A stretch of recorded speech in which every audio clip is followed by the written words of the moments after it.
தமிழக முதலமைச்சர் அவர்களுடைய வழிகாட்டுதலோடு நம்முடைய இளைஞர் நாட்டும் விளையாட்டுத்துறையினுடைய அமைச்சர் மாண்புமிகு துணை முதலமைச்சர் அவர்களுடைய துறையின் கீழே இன்றைக்கு செயல்பட்டு கொண்டிருக்கக்கூடிய இந்த விளையாட்டுத்துறை இன்றைக்கு மேலூர் நகரிலே அந்த விளையாட்டு அரங்கம் அமைப்பதற்கான அடிக்கல் நாட்டு விழா இப்போது நடைபெற்றிருக்கிறது. இந்த நிகழ்விலே மதிப்புமிகு மாவட்ட ஆட்சித்தலைவர்களும் கோட்டாட்சியர் அவர்கள், ஒட்டாட்சியர் அவர்கள், அந்த விளையாட்டுத்துறையினுடைய அதிகாரி பெருமக்கள், நகராட்சியினுடைய தலைவர், வார்டு கவுன்சிலர்கள் மற்றும் முக்கிய பிரமுகர்கள், பத்திரிகை துறை நண்பர்கள், தொலைக்காட்சி நண்பர்கள் அனைவரும் இங்கே கலந்து கொண்டிருக்கிறீர்கள். இந்த இடம் மேலூர் நகராட்சிக்குள்ளே இருக்கு. அரசுக்கு பெயர் சொல்லுகின்ற அளவில் ஒரு தரமான ஒரு அரங்கமாக அமைத்து தர வேண்டும் என்று அந்த விளையாட்டுத்துறையினுடைய அதிகாரி பெருமக்களுக்கும் அந்த ஒப்பந்ததாரருக்கும் உங்கள் வாயிலாக இந்த நேரத்திலே நான் கேட்டுக்கொள்கிறேன். ஏனென்று சொன்னால் மேலூர் மண் விளையாட்டுக்கு பேர் போன மண். அது வாலிபாலாக இருந்தாலும் சரி, கபடியாக இருந்தாலும் சரி, இன்னும் பல்வேறு விளையாட்டுகளிலே மிக சிறந்த வீரர்கள்லாம் இருந்த பகுதியாக இந்த பகுதி இருக்கிறது. இன்றைக்கு தொடர்ந்து கொட்டாம்பட்டியிலே நம்முடைய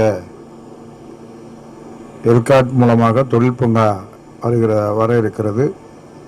அதே போல மேலூர் பகுதியில் பல முறை வந்தால் கூட அதனுடைய முக்கியத்துவத்தை தெரியாமல் ஏதாவது ஒரு காரணம் சொல்லி அதெல்லாம் நம்ம அவாய்ட் பண்ணிகிட்டே இருக்கிறோங்க. அதனால் வேலை வாய்ப்பு தான் நம்ம மக்களுக்கு வரக்கூடியது தள்ளி போகிறதை ஒழிய நிச்சயமாக நம்முடைய முதலமைச்சர் அவர்கள் மதுரை பகுதியிலே தொழில் தொடங்கி அதுக்கு வேலை வாய்ப்பை உருவாக்க வேண்டும் என்பது தான் அவருடைய எண்ணமும் நோக்கமும் கூட. அது நிச்சயமாக படிப்படியாக அதை நிறைவேறும் என்பதிலே எந்த மாற்று கருத்தும் இருக்க முடியாது.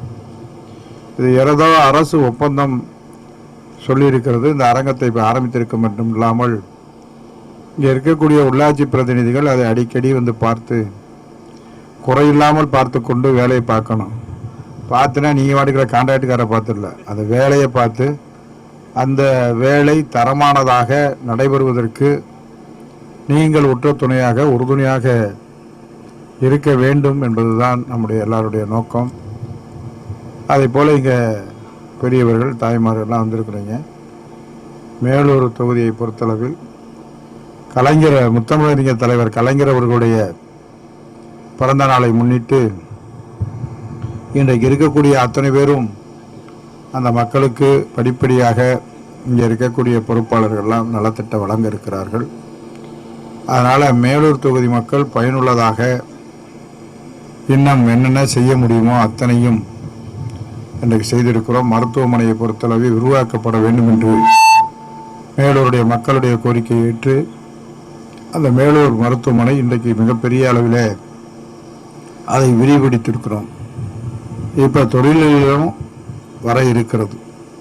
எனவே மேலூர் பகுதி மக்களுக்கு பொருளாதாரத்திலேயும் முன்னேற வேண்டும் என்பதற்காக பல்வேறு திட்டங்களை எல்லாம் கொண்டு வர இருக்கிறார் நம்முடைய முதலமைச்சர் அவர்கள். அவருடைய எண்ணமெல்லாம் எல்லோரும் எல்லாம் பெற வேண்டும் என்பதுதான் அவர் நோக்கம். இன்றைக்கு மகளிருடைய கலைஞர் உரிமை தொகை தந்தாலும் தகுதியுள்ளவர்கள் விடுபட்டு போனவர்களுக்கெல்லாம் மீண்டும் தர இருக்கிறார் என்பது நீங்கள் எல்லாம் அறிவீர்கள். அதே போல இன்றைக்கு கிராமப்புறத்தில் படிக்கக்கூடிய மாணவ செல்வங்கள் எல்லாம் கல்லூரிகளை படிப்பதற்கு அவர்களுக்கும் 1000 ரூபாயை தந்து கொண்டிருக்கக்கூடிய நம்முடைய முதலமைச்சர் அவர்கள் இப்போ கூட ஒரு அருமை சகோதரி ஒன்று வந்து இதை மேலூர் கிராமத்தில் நீ படித்து என் பிஎஸ்சி அக்ரி நம்ம கவர்மெண்ட்டில் ஒத்தக்கடையில் படிக்கிறேன் 3வது வருஷம் தான் அப்படின்னுச்சு. நிறையா பேர் மதுரையில் அக்ரியில் படித்தவங்க தாம்மா கலெக்டராக நிறையா பேர் வந்திருக்கிறாங்க. அதனால் நீ நம்ம பகுதியிலேருந்து நல்லா படித்து ஒரு காலத்தில் கலெக்டராக வாமான்னு சொல்லியிருக்கிறேன். இதெல்லாம் சொல்வதற்கு காரணம் இப்போ படிப்பதற்கான வசதிகளை அரசு பள்ளிகளில் இன்றைக்கு ஆசிரியர் பெருமக்கள் அதற்கான தகுதியை உருவாக்கி தருகிறார்கள். உருவாக்கி தந்தால் மட்டும் பத்தாது, அதை நாம் கவனத்தோடு எடுத்து அதை படிப்பதில் தான் முழு கவனத்தை செலுத்தி இன்றைக்கு தேர்ச்சி பெற்று 3ஆம் ஆண்டு காலம் படித்தாலும் இதை போல எல்லோரும் இன்றைக்கு உங்களுக்கு சொத்தே படிப்பு தான். அதை படித்தீங்கன்னா தான் இனிமேல் எதிர்காலமே. அதற்கு எல்லா வகையிலும் நம்முடைய முதலமைச்சர் அவர்கள், துணை முதல்வர் அவர்களும் எல்லாம் செஞ்சிருக்கிறாங்க. அதை பயன்படுத்தி கொள்ள வேண்டும். மேலூர் தொகுதி நிச்சயமாக ஒரு பயனுள்ள தொகுதியாக, மக்களுக்கு பயன்படக்கூடிய தொகுதியாக வர்ற காலத்திலே அமையும் என்று சொல்லி நிறைவு செய்கிறேன். நன்றி.